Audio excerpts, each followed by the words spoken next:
चंद्रशेखर जी। धन्यवाद सभापति जी। राष्ट्रपति जी के अभिभाषण पे मुझे आपने मेरी बात रखने का मौका दिया। मैं जातिगत जनगणना से शुरुआत करूंगा, जिसकी देश को जरूरत है, क्योंकि जनगणना होगी तो आंकड़े आएंगे तो जो बजट दिया जा रहा है वो सही तरह से लोगों तक पहुंच पाएगा, उस बजट का लोगों को फायदा होगा। दूसरी बात, अयोध्या में 3 दिन तक पुलिस ने कार्रवाई नहीं की। इसका खामियाजा एक बेटी को अन्याय के रूप में उठाना पड़ा और मुख्यमंत्री जी यहां खड़े होकर राजनीतिक स्पीच में उस बेटी के अपमान का तमाशा बना रहे थे। ये बहुत दुखदाई है। साथ साथ कुंभ में जिनकी जान गई उनको मैं श्रद्धांजलि देता हूं और मुख्यमंत्री जी को आपके माध्यम से कहता हूं कि वो सूची दे दे तो मुआवजा सब लोगों तक पहुंच जाए। बहुत अच्छी बात है। एक आईना सर मुझे दिखाना है देश भर की सरकारों को। यही बागपत के एक बच्चे ने न्याय नहीं मिला सर, आत्महत्या कर ली पार्लियामेंट के सामने, जितेंद्र ने। परभनी में बाबा साहब अम्बेडकर की स्टैचू तोड़ी गई सर, वहां सोमनाथ सूर्यवंशी को पुलिस ने मार दिया सर। यहां पंजाब में सर, अमृतसर में बाबा साहब अम्बेडकर की प्रतिमा पे किस तरह का अपमान किया गया।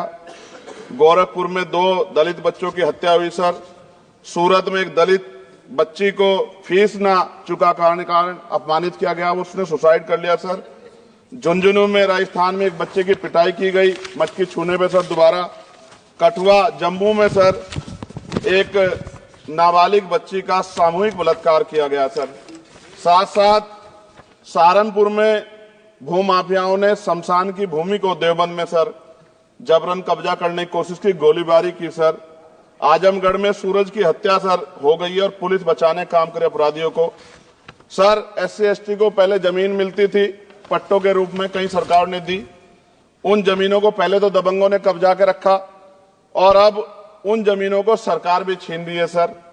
शहर में रहने वालों को SC ST को आवासीय पट्टे दिए जाने चाहिए। आजादी के 75 साल भी घर नहीं है, बाद भी SC ST के बच्चों को जो स्कॉलरशिप दी जाती थी, केंद्र और राज्य का आपसे विवाद है कि 60% आप दोगे, 40 हम देंगे।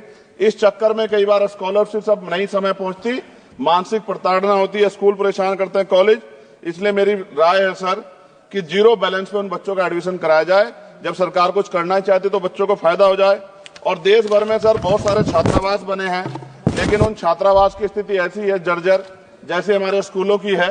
इन छात्रावास का जीर्णोद्धार करा जाए, उनकी रख रखाव का ख्याल रखा जाए, क्योंकि यहाँ देश का भविष्य तैयार हो रहा है। और ऐसी हालात सर स्कूलों की है, स्कूलों के हालात आप देश भर में, मैं उत्तर प्रदेश से आता हूं, जाके देखोगे नगीना क्षेत्र में सर अगर स्कूल गिर जाएगा किस दिन बहुत बड़ा हादसा हो जाएगा, कोई पूछने वाला नहीं है सर। बात OBC समुदाय की जाए सर, OBC समुदाय को वक्त आ गया है कि विधानसभा और लोकसभा में आरक्षण जो है सर मिलना चाहिए, जो उनकी पर्याप्त संख्या यहाँ लोकसभा में और सभी स्टेटों की विधानसभा में आ पाए, जो सामाजिक समानता की दिशा में जरूरी कदम है। OBC को भी SC ST की तरह सर प्रमोशन रिजर्वेशन मिले। OBC आरक्षण में जोड़ा गया सर असंवैधानिक है, क्रीमी लेयर उसको खत्म किया जाए। सरकारी स्वायत्त संस्थानों में भी सरकारी विभागों के समतुल्य पदों को चिन्हित किया जाए तथा उनकी समतुल्यता स्थापित की जाए, ताकि इन संस्थानों में कार्यरत OBC कर्मचारियों के बच्चों को भी आरक्षण का लाभ मिल जाए। सर पत्रकार सुरक्षित नहीं है। पत्रकार मुकेश चंद्राकर की सर भ्रष्टाचार के खिलाफ आवाज उठाने पर हत्या की गई सर। कौन पत्रकार ईमानदार से पत्रकारिता करेगा। किसानों को MSP की कोई लीगल गारंटी नहीं। एक बड़े किसान है दल्लेवाल जी, 69 दिन से सर जीवन और मौत के बीच आमरण अनशन पे है कि अब तक किसी दिन उनकी जान चल जाए। सरकार को संज्ञान लेना चाहिए। सर माइनॉरिटी की बात करूंगा, धार्मिक आस्था की बात है, हम तो सभी का सम्मान करते हैं क्योंकि हमने शपथ ली है, हम संविधान को मानने वाले लोग हैं। लेकिन सर बड़ौत में भगवान आदित्यनाथ निर्वाण लड्डू पर्व के दौरान दुर्घटना हुई, 8 लोगों की जान चली गई, श्रद्धालुओं की 75 घायल है, सरकार ने संज्ञान नहीं लिया। अयोध्या की तरह उनको मुआवजा दे देते तो उनके मन में भी जो माइनॉरिटी है पीड़ा जो है वो खत्म हो जाती।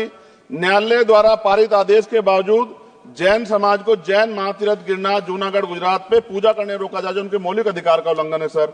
बरेली में सार्वजनिक रूप से हजरत पैगंबर मोहम्मद साहब के खिलाफ सार्वजनिक अपमानित गाने चलाए गए। क्या सर मुसलमानों की धार्मिक आस्था का सम्मान नहीं होना चाहिए? उनका भी तो आजादी में योगदान है।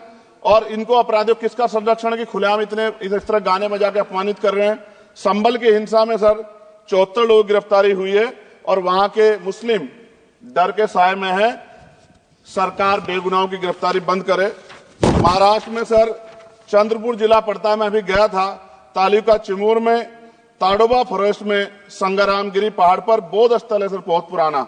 वहां बौद्ध भिक्षु को सरकार बिजली नहीं देती, रास्ता नहीं देती और इतनी बुरी हालात में उनकी धार्मिक आस्था क्या है सर, तथागत बुद्ध की ज्ञान स्थली होने के कारण बोध गया में बौद्ध धर्म के अनुयायियों के लिए जो बहुत महत्वपूर्ण स्थल है सर, इस स्थल पर अवैध कब्जा हटवाकर बौद्ध धर्म के अनुयायियों को सौंपा जाए। उनमें बड़ी चिंता, देश विदेश से लोग आते हैं, तो यहां हमारे देश की छवि भी खराब हो रही है।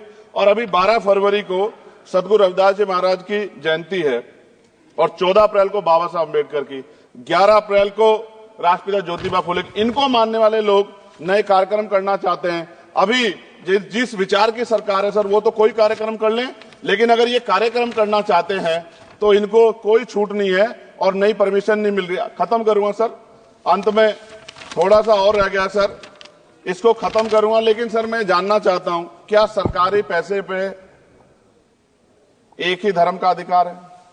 दूसरे धर्म के धार्मिक आयोजनों पे अभी कुंभ में 7,500 करोड़ रुपए खर्च किया आपने। आप रविदास जयंती पे कितना खर्च करेंगे? आप 14 अप्रैल को डॉक्टर बाबा साहब अम्बेडकर जिनकी जय जयकार होती है, उन पे कितना खर्च करेंगे?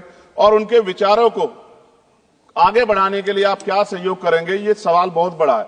और अंत में सर मुझे आपसे, आपके माध्यम से सरकारों को कहना है सर, क्या इस देश से दलितों, मुसलमानों, पिछड़ों, आदिवासियों को निकाल देना चाहती है सरकार? जिस तरह से उनके अधिकारों को, स्कॉलरशिप को, उनकी पढ़ाई को, हेल्थ सिस्टम में कोई पैसा नहीं खर्च हो रहा है, क्या उनको निकाल के इस देश को ऐसा देश बनाना चाहते हैं जहां कुछ ही धर्म के लोग रहेंगे? सर मैं ये कहना चाहता हूं, देश सबका है और अगर सरकार ये तय करके बैठेगी कि वो दलितों, मुसलमानों को, पिछड़ों को, आदिवासियों को निकाल देगी, तो सर ये संभव नहीं। इतनी बड़ी आबादी है, हम अम्बेडकरवादी लोग उनके पक्ष में खड़े हैं क्योंकि हमने शपथ ली है कि हम हर व्यक्ति का संरक्षण करेंगे। और मैं आपके माध्यम से सरकार को चेतावनी के तौर पर कहना चाहता हूं, सरकार अपनी इस आदत में सुधार करे, वरना इसके परिणाम सड़कों में बहुत भारी होंगे। अगर मुसलमानों को, दलितों को आप लोग निकालने के बारे में सोचोगे और उनकी धार्मिक आस्था का अपमान करोगे तो ये हम लोग किसी कीमत पे बर्दाश्त नहीं करेंगे। मैं आपका धन्यवाद करूंगा सर, लेकिन साथ साथ मैं ये भी कहूंगा सर, और सर खत्म कर रहा हूं सर, 10 सेकंड में खत्म कर रहा हूं सर, आप आदेश करेंगे तो खत्म कर दूंगा। खत्म कर दीजिए, एक सेंटेंस बोलिए। 10 सेकंड में खत्म कर दूं सर, एक सेंटेंस में 10 सेकंड ही आएगा, बोलिए। सर मैं बस ये कहना चाहता हूं कि सरकार सभी का ध्यान रखे और उनमें भी गरीबों का ज्यादा ध्यान रखे, क्योंकि सर अभी जेब कटाई हुई, 2800 रुपए का टिकट है सर इलाहाबाद का, 56,000 रुपए का था सर। मैंने मंत्री जी से कहा, तब जाके उन्होंने संज्ञान लिया, तब आधे रेट हुए। इसलिए कह रहा हूं, धर्म के नाम पे धंधा और लूट नहीं होनी चाहिए सर, इसकी जिम्मेदारी सरकार की। धन्यवाद सर।